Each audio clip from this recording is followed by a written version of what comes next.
ప్రతి మాటలో, నువ్వు చేసే ప్రతి ఆలోచనలో, నువ్వు వెళ్ళే ప్రతి మార్గంలో నీకంటే ముందుగా యేసుక్రీస్తుని పెట్టినట్లయితే యేసుక్రీస్తు సమస్తాన్ని నిన్ను భరించే దేవుడై ఉన్నాడు.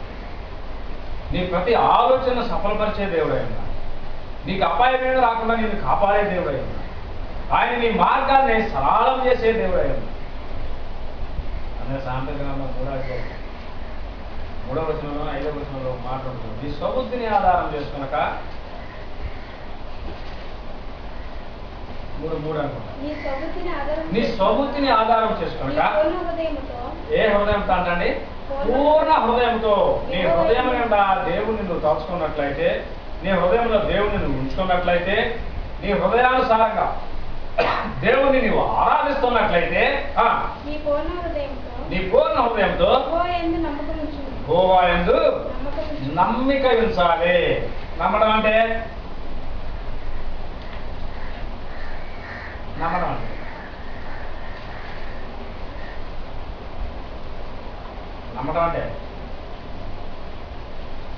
ఇంకా ఆయనే చేస్తాడు.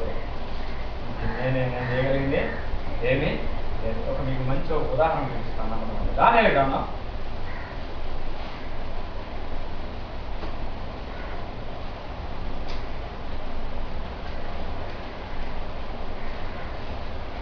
3వ అధ్యాయము 14వ వచనం.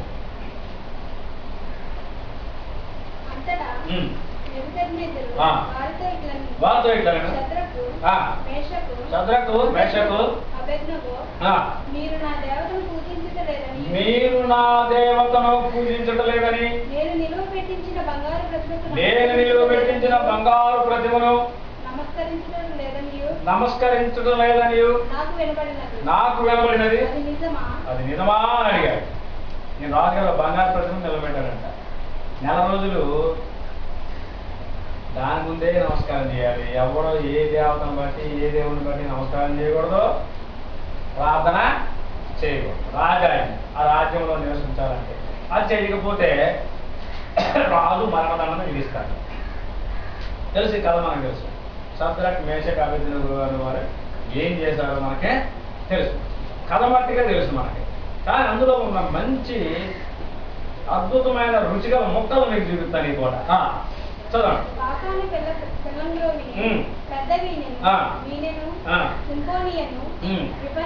విపంచికను మీరు విని సమయాల్లో అక్కడ అంట దేవత ముందు రకరకాలైన ఇన్స్ట్రుమెంట్స్ వాయిస్తూ ఉంటారు. అక్కడ దానికి ఆరాధన జరుగుతూ ఉంటది. సమయాల్లో సాగిలపడి నమస్కరించాలి. బొక్కబోర్లుగా వాడి ఆయన చేయించిన ప్రతిమకి నమస్కరించాలి. ఇది రాజు ఆజ్ఞ. ఈ ఆజ్ఞను ఎవరైనా అతిక్రమిస్తే వాళ్ళకి మరణదండ.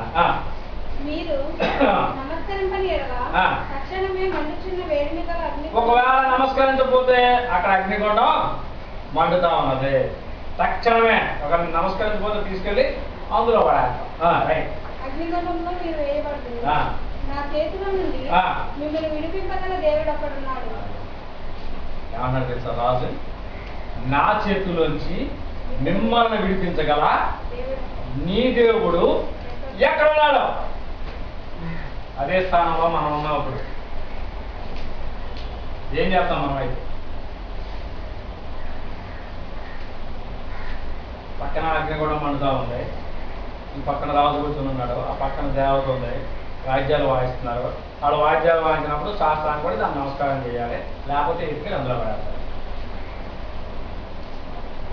రాజు అంటాడు నా చేతుల్లోంచి మిమ్మల్ని విడిపించగల దేవుడు ఏం చేయాలి? ఇప్పుడు షద్రకు మేషకు అబేద్నెగో ఏం చేయాలి? అదే మనం అందులో మనలో ముగ్గురు తీసుకెళ్ళి అక్కడ నుంచి పెట్టారు. మనం ఏం చేయాలి? ఏం చేయాలి?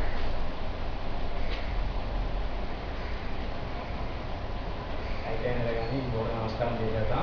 సాయంత్రం వెళ్ళిన తర్వాత ఉపవాసం ప్రార్థించేద్దాం. దేవుడు ఏదో రకంగా కనిపిస్తాడు, మనల్ని ఏదో రకంగా క్షమించేస్తాడు. దేవుడు నువ్వు ఏం చేసినా క్షమిస్తాడు లేదా? కానీ విగ్రహాలను చేసిన విగ్రహాలకు పెట్టింది తిన్నా దీని దేవుడు మీతో ఖచ్చితంగా రాదు. దీన్ని చూడటం నిన్ను పట్టించుకోలేక నీ మాట వినడం నీ వైపు దృష్టి ఉండడం బాగా గుర్తుపెట్టుకోండి. విగ్రహాలకు అర్పించింది తిన్నా, విగ్రహాల జోలికి వెళ్ళినా, కానీ నమస్కారం పెట్టినా, వాళ్ళతో కలిసి మీరు అక్కడ ఆ దరిద్రమైన ప్రదేశాల్లో ఎక్కడైనా మీరు నిలబడినా దేవుడు మళ్ళీ ఎప్పుడైనా మా మొహం చూడటం మా ప్రార్థన ఆలకించడం. ఇప్పుడు ఇక్కడ ముగ్గురే వాళ్ళని చూద్దాం. అబేద్నెగోయు రాజుతో ఇలాగ చెప్పారు. అసలు నీతో మాట్లాడుతున్న పర్లేదా? నీతో మాట్లాడాల్సిన యేసు ప్రభు ఈ లోకంలో జీవించినప్పుడు శాస్త్రులతోనూ పరిచయులతోనూ మాట్లాడినప్పుడు పరిచయం ఒకసారి నేను కూర్చోన్నాడు, ఓ బాబు నువ్వు ఎక్కడ ఉండవా బాబు, అసలు నీకు చదువు ఎక్కడదే, మీ నాన్న వడ్లవాడు, నువ్వు ఏ సేపు కొడుకువి, నీకు ఇంత పాండిత్యం ఎక్కడి నుంచి వచ్చింది, అసలు నువ్వు ఎవరిని లెక్కలేవి ఏంటి అడిగాను. నువ్వు మోమాటం లేనివాడు అనియు ఎవరిని లక్ష్య పెట్టవనియు మేము ఎరుగుతాము, నువ్వు సూటిగా సమాధానం చెప్తావని మేము ఎరుగుతాము. మరి ఆయన బిడ్డలమైన మనం సూటిగా సమాధానం చెప్పకుండా వంక టెంకర సమాధానాలు ఎందుకు చెప్తా ఉంటాము?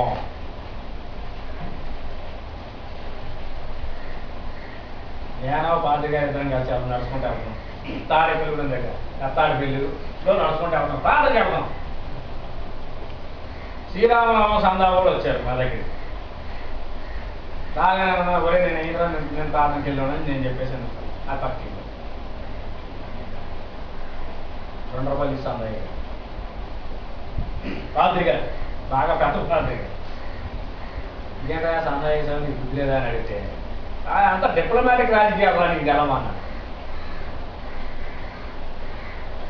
అంటే ₹2 సందా చేశాడంటే ఏం చేసినట్టు? ఇప్పుడు ఏం చేశాడు?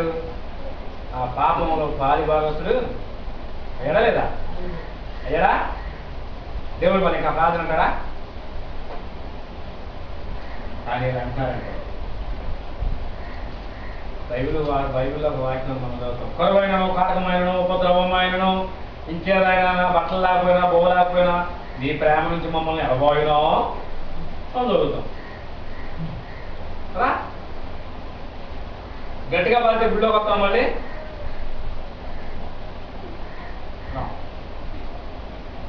నీకు ముగ్గురే అంటారు, రాజా దీని గురించి అసలు నీకు సమాధానం చెప్పాల్సిన అవసరమా లేదా?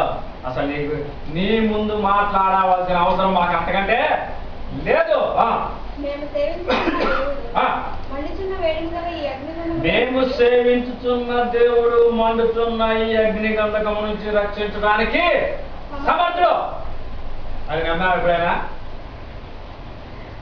నేను పూజించే దేవుడు, నేను ప్రార్థించే దేవుడు నాకున్న కష్టాల నుంచి నన్ను విడిపించడానికి సమర్థుడని నువ్వు ఎప్పుడైనా నీ హృదయంలో నమ్మవా?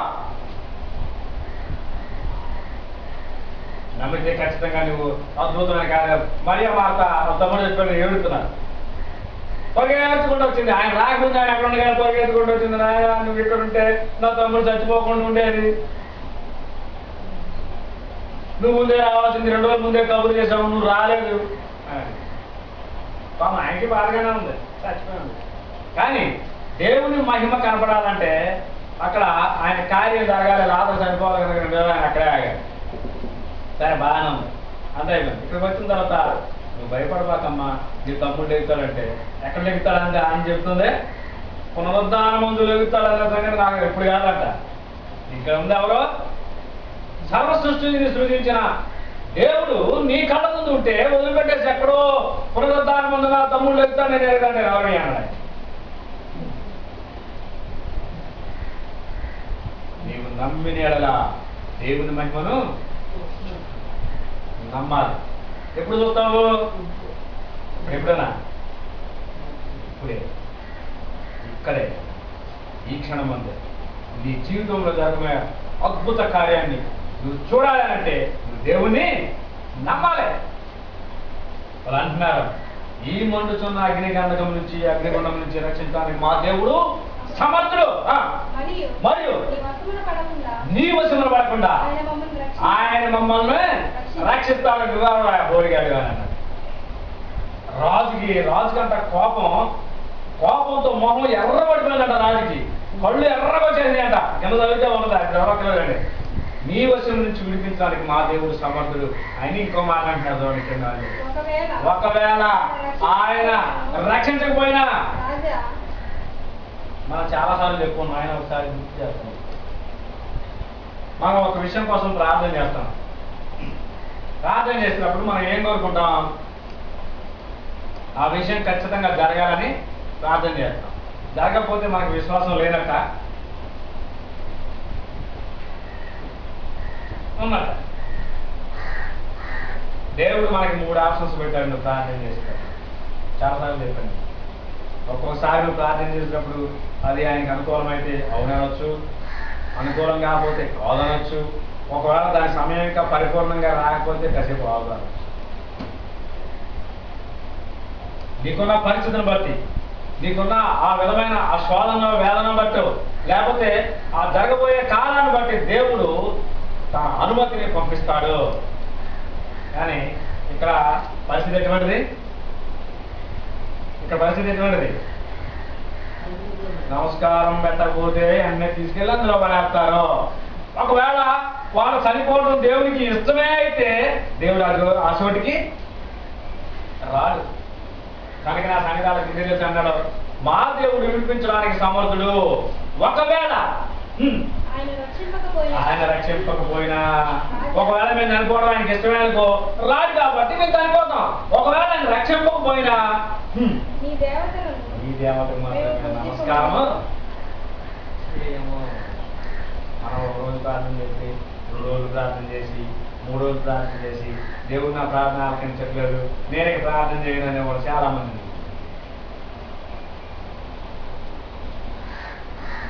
అందుకనే బైబిల్ ఏం చెప్తుందంటే పట్టుదల కలిగి ప్రార్థన చేయాలి. పట్టుదల కలిగి ప్రార్థన చేయాలి. ప్రార్థన అంటే ఏంటి? రీఛార్జింగ్. మనిషి ఆత్మకే రీఛార్జింగ్. మన సెల్ ఫోన్కి ఒక పాయింట్ వచ్చి తీసేస్తామా? పాయింట్ ఎక్కడ తీసేస్తామా? ఏం చేద్దాం? మొత్తం 3 పాయింట్లు వచ్చేలాగా పెడతానే ఉంటాం ఛార్జింగ్. మరి మన ఆత్మకి ఛార్జింగ్ ఎక్కడి నుంచి వస్తుంది? శరీరానికి ఛార్జింగ్ పెడుతుంటాం. రోజు పొద్దున ఒకలప్పుడు, మధ్యాహ్నం ఒకలప్పుడు, సాయంత్రం ఒకలప్పుడు పెడతానే ఉంటాం. శరీరాన్ని మాత్రం దానికి ఏం తక్కువమేమో, శుభ్రంగానే తింటాం మామూలుగానే. మరి ఆత్మకి రీఛార్జింగ్ ఎక్కడి నుంచి వస్తుంది? సెల్ షాపులో దొరుకుతుందా? ఏంటి మరి మన రీఛార్జింగ్ ఏంటి? రీఛార్జింగ్ నువ్వు కష్టంలో ఉన్నావా? దేవుని వాక్యం నిన్ను ఆడుకుంటుంది. నువ్వు నీటిలో ఉన్నావా? దేవుని వాక్యం నిన్ను ఆడుకుంటుంది. నువ్వు బాధలో ఉన్నావా? దేవుని వాక్యం నిన్ను ఓదారు. కేవలంగా 50 అధ్యాయం 15 వచనంలో దేవుడు స్పష్టంగా మనతో మాట్లాడుతుంది చక్కని వాక్యంలో.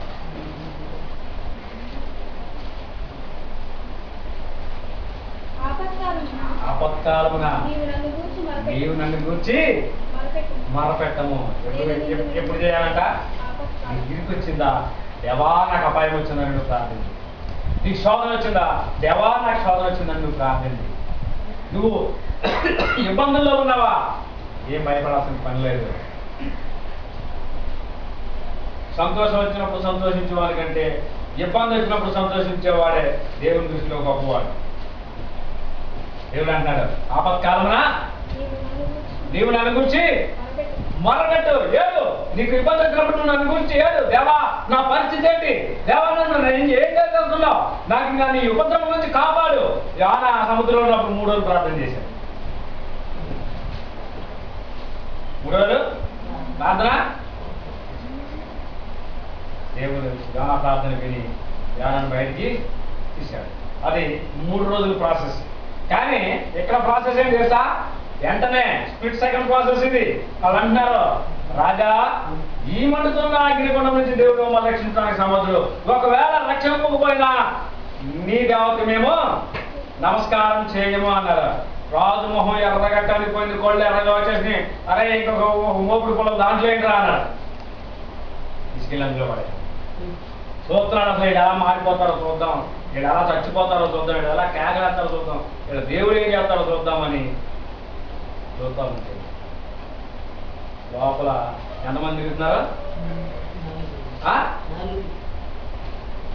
పళ్ళు కత్తి చేశారట రాజు. మనం ముగ్గురు వేసాం కదా రాసి ఒకటి తిరుగుతున్నాడే. మనం ముగ్గురు వేసాం కదా ఇందులో నాలుగోడు దేవుడు ఎంత ప్రేమ కలిగింది మన దగ్గరికి ఎత్తన్నాడు. ఆపత్కాలమున నీవు నాకు మర్రపెట్టుకుని నేను నిన్ను విడిపించేదను.